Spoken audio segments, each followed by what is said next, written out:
My concern all along in evaluating the U.S. international strategy in Afghanistan has been the extent to which it is adequately cognizant of Afghan politics as those politics are recognized by Afghans.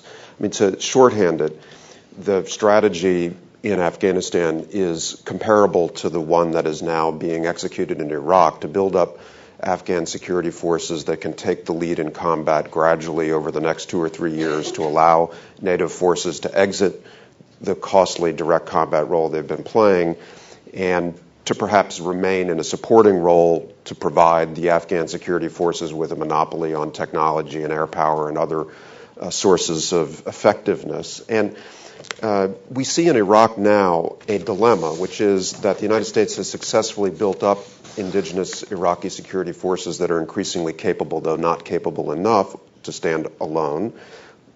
But what government are they loyal to?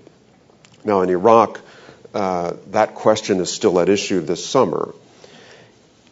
The security forces, in effect, have been quite patient with Iraqi politicians as they fail to create a government to which the security forces can be loyal. My concern about Afghanistan is that there is not as much political resilience in Afghanistan for a mismatch between security forces and national unity politics.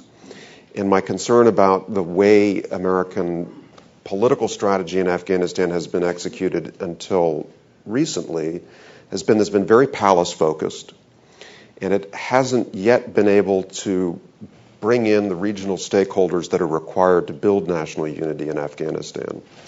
So in the essay that you referred to in the New Republic, anyway, my principal goal was to try to outline the imperative of a strategy of national unity, political unity in Afghanistan, in order to create the resilience to build security forces and to consider the possibilities of reconciliation, strategic negotiations with the Taliban. Because I do not believe the Afghan body politic can digest reconciliation unless it approaches those negotiations in a position of true unity.